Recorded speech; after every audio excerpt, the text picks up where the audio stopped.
Tạoពេលណាគឺជាលោកចុងក្រោយដែលអ្នកទាំងអស់គ្នារបៀបថា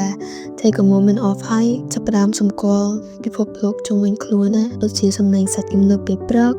ឬក៏ the shade of a tree ដែលអ្នកទាំងអស់គ្នាកំពុងឈរនៅក្រោមជំរាបសួរអ្នកទាំងអស់គ្នា Welcome to Green Voice Podcast episode 1 season 1ខ្ញុំឈ្មោះ Nicole គឺជាសិស្សវិទ្យាល័យខ្មែរម្នាក់ក៏ជាក្មេងស្រីម្នាក់ដែលជឿថាកម្មភាពតូចតាចអាចនាំមកនូវភាពរីកចម្រើនដែលធំ podcast នេះគឺជា episode ដំបូងនៃ Green Voice Podcast ហើយអ្នកទាំងអស់គ្នាប្រកាសជាឆ្ងល់ហើយថា Green Voice នឹងគឺជាអ្វីចឹងហើយថ្ងៃនេះខ្ញុំចង់មក share ប្រាប់អ្នកទាំងអស់គ្នាអំពីរឿងពីក្រោយការបង្កើតអង្គការ Green Voice មួយនេះហើយអ្វី Green Voice បានបង្កើតឡើងហើយបង្កើតតាមរបៀបណាហើយតើអនាគតរបៀបបែបដែលយើងកំពុងតែកសាងរួមគ្នា Green Voice ចាប់ផ្ដើមដោយ idea មួយដែលសាមញ្ញហើយតូចមែនតើដែលចេញមកពីអារម្មណ៍ពិតរបស់ខ្ញុំធំធាត់ឡើងនៅប្រទេសកម្ពុជាខ្ញុំបានឃើញទាំងសម្រស់នឹងការតស៊ូរបស់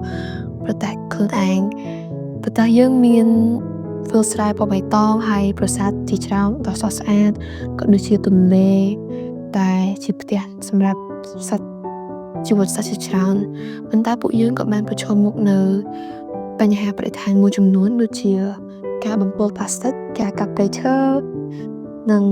ការប៉ះពាល់នៃការផ្លាស់ប្ដូរអាកាសធាតុហើយពីមុនខ្ញុំតែងតែសួរខ្លួនឯងមួយសំណួរថាក្មេងស្រីដូចខ្ញុំអាចធ្វើអ្វីបានអំពីបញ្ហាមួយនេះបន្ទាប់មកនៅក្នុងឆ្នាំនេះថ្មីនេះនៅក្នុងខែកក្កដាខ្ញុំក៏បានចូលរួមជាមួយនឹងកម្មវិធីមួយដែលមានឈ្មោះថា Tech Girl គឺជាកម្មវិធី exchange program មួយរបស់ស្ថានទូតរបស់សហរដ្ឋអាមេរិកដែល empowers young women នៅក្នុងវិស័យ STEM បទពិសោធន៍មួយនេះគឺបានបើកភ្នែកខ្ញុំដល់នៃការគិតរបស់ខ្ញុំរហូតដល់លើក្នុងអំឡុងពេលកម្មវិធី Tech Girl ខ្ញុំបានជួបជាមួយនឹងក្មេងស្រីពូកែជាច្រើនមកពីជុំវិញពិភពលោកតែពួកគាត់មានរបៀបក្តីស្រឡាញ់ស្តីខ្ញុំក្តីបដិញ្ញាចិត្តដើម្បីប្រើ technology ក្នុងការ solve problem នៅក្នុង community របស់ពួកគាត់ដូចគ្នានឹងហើយគឺជាពេលដែលខ្ញុំចាប់ផ្ដើមយល់អ្វីមួយដ៏សំខាន់ខ្ញុំបានយល់ថាប្រទេសកម្ពុជាគឺមានសក្តានុពលច្រើនមែនទែនពួកយើងក៏ត្រូវការវេទិកាបន្ថែមដើម្បីឲ្យយុវជនប្រើ their skills and idea ដើម្បីបង្កើតជាការផ្លាស់ប្ដូរដូច្នេះហើយខ្ញុំក៏បានត្រឡប់មកពីសហរដ្ឋអាមេរិកវិញ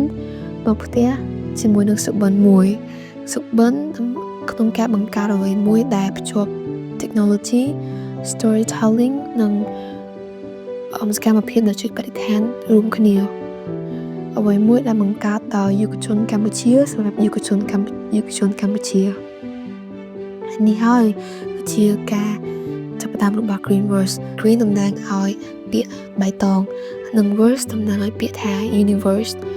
ព្រោះរួមគ្នាពួកយើងកំពុងតែកសាង Universe មួយដែល is greener louder and ពោរពេញទៅដោយក្តីសង្ឃឹមខ្ញុំឧស្សាហ៍ឮមនុស្សជាច្រើននិយាយថា technology កំពុងបំផ្លាញបរិស្ថាននិងធម្មជាតិរបស់យើងប៉ុន្តែខ្ញុំឃើញខុសពីនេះព្រោះនៅក្នុង Green Voice ពួកយើងប្រើ technology ដើម្បីការពារបរិស្ថាននិងធម្មជាតិគឺមិនមែន destroy or harm បរិស្ថានទេ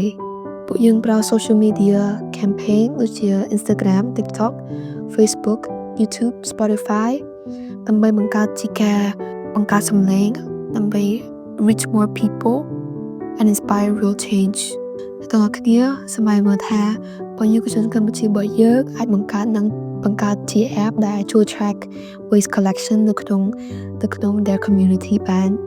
ឬក៏បង្កើតដូចជា digital story online ដែលបង្ហាញថាតើ plastic តើរបៀបណា plastic affect ទៅទន្លេសាបនេះហើយគឺជាអ្វីដែល Green Voice ចង់ធ្វើការភ្ជាប់ technology ហើយប្រើ technology ជា tool មួយដែលបង្កើតចេញជា environmental action ដែលជួយជាមួយនឹងបរិស្ថានព្រោះពួកយើងមិនត្រូវចាំបាច់ខាជា professional engineer ដើម្បីបង្កើតការផ្លាស់ប្ដូរនៅក្នុង community របស់យើងទេពួកយើងគ្រាន់តែត្រូវការភាពច្នៃប្រឌិត curiosity និងការធ្វើការរួមគ្នា as a community and of course technology isn't the only tool we have in Cambodia stories are part of our soul They're in our song, our tradition, and our folk tales. They're also one of the most powerful ways to create awareness. Honey High, Greenverse means storytelling. Storytelling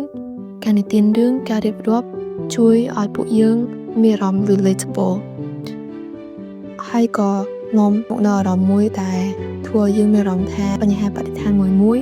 គឺជាបញ្ហារបស់ពួកយើងផ្ទាល់ខ្លួន personal issues. And when people hear stories in their own context, they feel it deeply. And when we feel, we start to care. And that's why storytelling matters.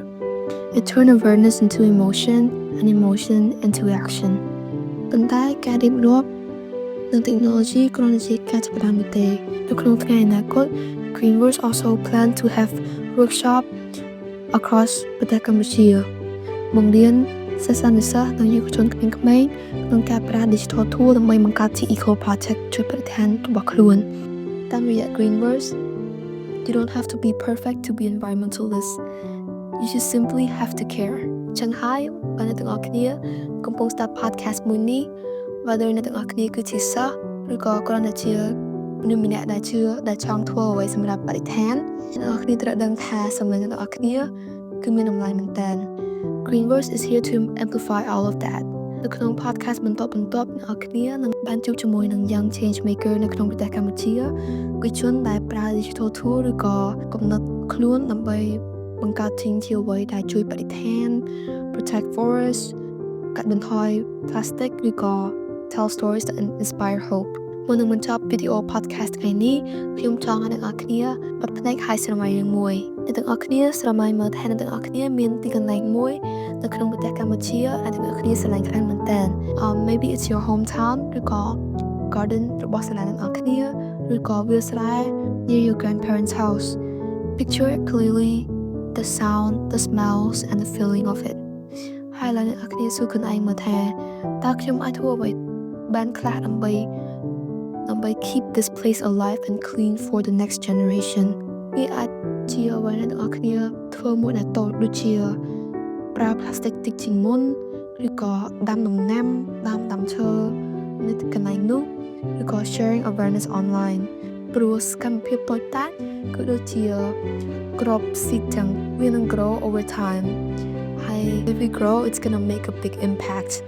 អរគុណអ្នកទាំងអស់គ្នាដែលបានចំណាយពេលមកចូលស្ដាប់ podcast Greenverse episode 1 season 1. Greenverse is more than just a platform. It's a reminder where youth unite their skill and passion, and that's when real changes will happen. បើ episode នេះបានធ្វើអ្នកនរគ្នាមានអារម្មណ៍មួយឬក៏បានដាស់តឿនអ្នកនរគ្នាអំពីរឿងបរិស្ថាន Please help share this podcast and follow Greenverse on social media and be part of our growing community. រួមគ្នាយើងនឹងបង្កើត universe មួយដែលមានពណ៌បៃតងហើយពោរពេញទៅដោយក្តីសង្ឃឹម